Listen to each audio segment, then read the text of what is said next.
ഈ കഥ നിങ്ങൾക്ക് ഇഷ്ടപ്പെട്ടിട്ടുണ്ടെങ്കിൽ ചാനൽ സബ്സ്ക്രൈബ് ചെയ്ത് കാണണേ. ലൈക്ക് ചെയ്യാനും മറക്കണ്ട.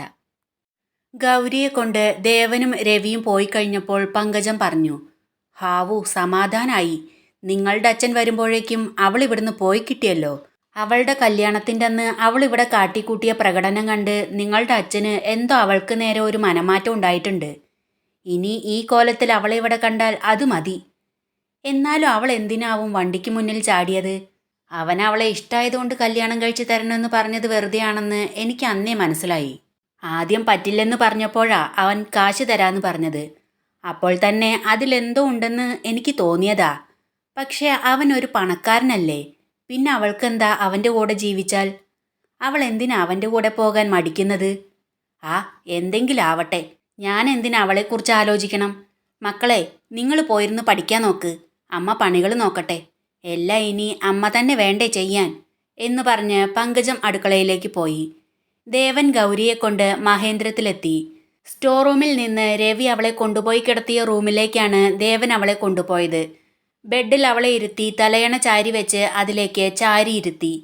ദേവൻ ആക്സിഡന്റ് പറ്റിയ ഗൗരിയെ കൊണ്ട് മഹേന്ദ്രത്തിലേക്ക് വരുന്നത് കണ്ട് രാമേട്ടനാകെ അമ്പരന്നു. ഗൗരിയെ ബെഡിലിരുത്തിയ ശേഷം ദേവൻ ആ റൂമിൽ നിന്ന് പോരുമ്പോൾ രാമേട്ടൻ ഡോറിനടുത്ത് നിൽക്കുന്നുണ്ടായിരുന്നു. രാമേട്ടാ, ഇവൾക്ക് എന്താ വേണ്ടതെങ്കിൽ കൊടുക്ക് എന്ന് പറഞ്ഞ് ദേവൻ അവൻ്റെ റൂമിലേക്ക് പോയി. രാമേട്ടൻ ആ റൂമിൻ്റെ ഡോർ മെല്ലെ ചാരി രവിയുടെ അടുത്തേക്ക് ചെന്നു. എടാ രവി, ആ കൊച്ചിന് എന്താ പറ്റിയത്? രാമേട്ടൻ ചോദിച്ചു. ഒരു ആക്സിഡൻ്റാ രാമേട്ടാ, രവി പറഞ്ഞു. എന്നാലും ആ കൊച്ചിനെ എന്തിനാ ഇവിടേക്ക് കൊണ്ടുവന്നത്? അതിനെ അതിൻ്റെ വീട്ടിലേക്ക് കൊണ്ടുപോയി വിടാമായിരുന്നില്ലേ? രാമേട്ടൻ ചോദിച്ചു. രാമേട്ടൻ്റെ കുഞ്ഞ് ഇപ്പം ഇവിടുന്ന് പോയതല്ലേ ഉള്ളൂ, ചോദിച്ചു നോക്കായിരുന്നില്ലേ എന്ന് ചോദിച്ച് രവി ദേവൻ്റെ റൂമിലേക്ക് പോയി. രാമേട്ടൻ ഗൗരി കിടക്കുന്ന റൂമിലേക്കൊന്ന് നോക്കിയതിന് ശേഷം പിറുപിറുത്തു. എന്തൊക്കെയാ ഈ കുഞ്ഞ് കാണിച്ചു കൂട്ടുന്നത്? അതിനെ അതിൻ്റെ വീട്ടിൽ കൊണ്ടുപോയി വിടുന്നതിന് പകരം എന്തിനാ ഇവിടേക്ക് കൊണ്ടുവന്നത്? ഇനി എന്തൊക്കെയാണാവോ ഉണ്ടാകാൻ പോകുന്നത്? എന്നിട്ട് കിച്ചണിലേക്ക് പോയി. രവി ദേവൻ്റെ റൂമിലേക്ക് ചെല്ലുമ്പോൾ ദേവൻ കൈ തലയിലേക്ക് വെച്ച് ബെഡിൽ ചാരിയിരിക്കുകയായിരുന്നു. അവളുടെ അവിടുത്തെ സാഹചര്യത്തിൽ അവളെ അവിടെ വിട്ടിട്ട് പോരണം എന്നല്ല. എന്നാൽ എന്തർത്ഥത്തിലാ അവളെ കൊണ്ടുവന്നത്? എന്തു പേരിലാ അവളെ ഇവിടെ നിർത്തുന്നത്? കഴുത്തിൽ താലിയാട്ടിയവൻ്റെ കൂടെയാണ് പോരുന്നതെന്ന് വിചാരിച്ചാവും ആ പാവം പോന്നിരിക്കുന്നത്. എന്നാൽ ഭാര്യയാണെന്ന് പറഞ്ഞ് അവളെ കൂടെ നിർത്താൻ സാറിന് കഴിയില്ല. അത് സാറിനറിയില്ലേ? മറ്റെന്ത് പേര് കൊടുക്കാനാ സാർ ഉദ്ദേശിച്ചിരിക്കുന്നത്?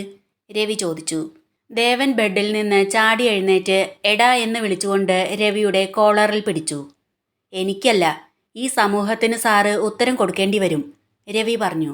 ദേവൻ രവിയുടെ കോളറിൽ നിന്ന് പിടുത്തം വിട്ട് പറഞ്ഞു. ആരും സംരക്ഷിക്കാനില്ലാതെ ഒരു പെണ്ണിൻ്റെ ജീവിതം നശിച്ചു പോകുമ്പോൾ ഈ പറയുന്ന സമൂഹത്തിലെ ആൾക്കാരൊന്നും അവളെ മാനം നഷ്ടപ്പെടാതെ സംരക്ഷിക്കാൻ കാണുന്നില്ലല്ലോ. ഒരാണ് ഒരു പെണ്ണിനെ സംരക്ഷിക്കുന്നതിന് ഇപ്പോൾ നീ പറയാൻ ശ്രമിച്ച ആ ഒരർത്ഥം മാത്രമല്ല ഉള്ളൂ. അവൾക്ക് ഇവിടുന്ന് പോകണമെന്ന് എന്ന് തോന്നുന്നുവോ അതുവരെ അവൾ ഇവിടെ തന്നെ ഉണ്ടാകും. മറ്റൊരു പേരിലുമല്ല, ഗൗരി എന്ന പേരിൽ. മറ്റൊരു തരത്തിലുള്ള ഒരു നോട്ടം പോലും എൻ്റെ ഭാഗത്തു നിന്നുണ്ടാവില്ല. മറ്റൊരാളിൽ നിന്ന് ഉണ്ടാകാനും ഞാൻ സമ്മതിക്കില്ല. ഒരു പെണ്ണ് ഇവിടെ ഉണ്ടെന്നറിഞ്ഞ ഭരതൻ സാറും ഹേമ മാഡവും വെറുതെ ഇരിക്കുന്നു തോന്നുന്നുണ്ടോ? രവി ചോദിച്ചു. ഇറങ്ങിപ്പോയിക്കോ ഇവിടുന്ന്. ഒരു ഭരതൻ സാറും ഹേമ മാഡവും, അവറ്റകളുടെ പേരിവിടെ പറയരുതെന്ന് പറഞ്ഞിട്ടുണ്ട് ഞാൻ, ദേവൻ ഒച്ചയെടുത്തു. എൻ്റെ നേരെ ഒച്ചയെടുത്തിട്ട് കാര്യമില്ല. അവരെക്കുറിച്ച് എന്നെപ്പോലെ തന്നെ സാറിനും അറിയാം. സാറിൻ്റെ കൂടെ ഒരു പെണ്ണുണ്ടെന്നറിഞ്ഞാൽ അവർ വെറുതെ ഇരിക്കില്ല, രവി പറഞ്ഞു. അവൾ എൻ്റെ കൂടെയല്ല, ഈ വീട്ടിൽ മറ്റാരുമായി അല്ല, ഗൗരിയായി തന്നെ ജീവിക്കും. അവൾക്ക് ഇവിടുന്ന് പോകണമെന്ന് എന്ന് തോന്നുന്നുവോ അതുവരെ. അതിന് മറ്റാരുടെ സമ്മതം എനിക്ക് ആവശ്യമില്ല, ദേവൻ പറഞ്ഞു. ദേവൻ്റേത് ഉറച്ച തീരുമാനമാണെന്ന് രവിക്ക് മനസ്സിലായി. ഇനി ഒന്നും പറഞ്ഞിട്ട് കാര്യമില്ലെന്ന് അറിയാവുന്നതുകൊണ്ട് രവി അവിടുന്ന് പോയി. രവി റൂമിൽ നിന്ന് പോയതിനു ശേഷം ദേവൻ ഡോർ അടച്ച് ബെഡിൽ ചാരിയിരുന്ന് കണ്ണുകൾ അടച്ചു. ഗൗരി അവളുടെ വീട്ടിൽ അവൾ കിടന്നിരുന്ന റൂമിൽ ഒരു മൂലയിൽ പായ വിരിച്ച് കിടന്നിരുന്നത് തന്നെയായിരുന്നു ദേവൻ്റെ മനസ്സിൽ. മനസ്സിന് ഒരു സ്വസ്ഥതയും കിട്ടാതെ അവൻ അവിടുന്ന് എഴുന്നേറ്റ് ഡോർ തുറന്ന് പുറത്തേക്കിറങ്ങി. രാമേട്ടൻ ഗൗരിക്ക് കഴിക്കാനുള്ളത് കൊണ്ട് അവൾ കിടക്കുന്ന റൂമിലേക്ക് വരുമ്പോൾ അവൾ ബെഡിൽ ചാരിയിരുന്ന് കരയുകയായിരുന്നു. കരയേണ്ട മോളെ, എല്ലാം ദൈവനിശ്ചയം പോലെ വരൂ. അത് നമ്മളെക്കൊണ്ടൊന്നും തടുക്കാൻ കഴിയില്ല, രാമേട്ടൻ പറഞ്ഞു. രാമേട്ടനെ കണ്ട് അവൾ വേഗം കണ്ണുകൾ തുടച്ചു.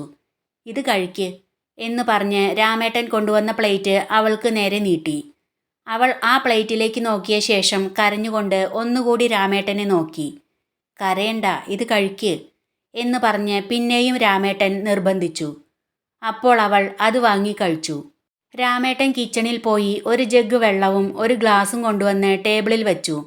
ഗൗരി കഴിച്ചു കഴിഞ്ഞപ്പോൾ ആ പ്ലേറ്റ് വാങ്ങി ടേബിളിലേക്ക് വെച്ച് വെള്ളം എടുത്തു കൊടുത്തു. നടക്കാൻ ബുദ്ധിമുട്ടുണ്ടല്ലേ?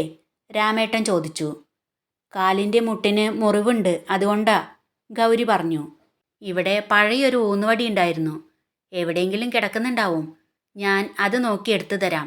എന്തെങ്കിലും ആവശ്യത്തിന് എഴുന്നേറ്റ് നടക്കണമെങ്കിൽ അതിൽ പിടിച്ച് നടക്കാലോ, രാമേട്ടൻ പറഞ്ഞു. എന്നിട്ട് ഗൗരി കഴിച്ച പ്ലേറ്റും എടുത്ത് രാമേട്ടൻ അവിടുന്ന് പോന്നു. കിച്ചണിൽ വന്ന് പാത്രങ്ങളെല്ലാം കഴുകി വെച്ചതിന് ശേഷം രാമേട്ടൻ സ്റ്റോർ റൂമിൽ ചെന്ന് ലൈറ്റ് ഓൺ ചെയ്തു. സ്റ്റോർ റൂമിൽ ഗൗരി ഇരുന്നിരുന്ന അതേ സ്ഥലത്ത് തറയിലിരുന്ന് ചുമരിലേക്ക് തല ചാരി വെച്ച് ദേവൻ ഇരിക്കുന്നത് കണ്ട് രാമേട്ടൻ അമ്പരന്നുപോയി. ദേവന്റെ ആ ഇരിപ്പ് കണ്ട്, കുഞ്ഞേ, എന്താ ഇത്, എന്തു പറ്റി, സുഖല്ലേ കുഞ്ഞിന് എന്ന് ചോദിച്ച് രാമേട്ടൻ ദേവന്റെ അടുത്തേക്ക് ഓടിച്ചെന്ന് അവൻ്റെ അടുത്തിരുന്നു. ഒന്നുമില്ല രാമേട്ട, ദേവൻ പറഞ്ഞു. പിന്നെ എന്താ കുഞ്ഞ് ഇവിടെ വന്നിരിക്കുന്നത്? ആകെ വിയർത്തല്ലോ, രാമേട്ടൻ ചോദിച്ചു. ഞാൻ അവളോടുള്ള ദേഷ്യം കാരണം അവളെ ശിക്ഷിക്കണമെന്ന് വിചാരിച്ച ഈ റൂമിൽ കൊണ്ടുവന്നിട്ടത്. എന്നാൽ അവൾക്കതൊരു ശിക്ഷയായിരുന്നില്ല രാമേട്ട, ശീലായിരുന്നു, ദേവൻ പറഞ്ഞു. എന്താ കുഞ്ഞെ പറയുന്നത്, രാമേട്ടൻ ചോദിച്ചു. അതെ രാമേട്ട, ഇത് അവൾക്ക് ശീല. ഇതിനേക്കാൾ സൗകര്യം കുറഞ്ഞ ചെറിയൊരു റൂമിൽ ഒരു ഉപകാരമില്ലാത്ത കുറേ സാധനങ്ങളുടെ കൂടെയാ അവളും കിടന്നിരുന്നത്. അവൾ ദിവസം ഉപയോഗിക്കുന്ന റൂമായതുകൊണ്ട് പൊടിയും മാറാലയൊന്നുമില്ല, വൃത്തിയായിരിക്കുന്നുണ്ട്.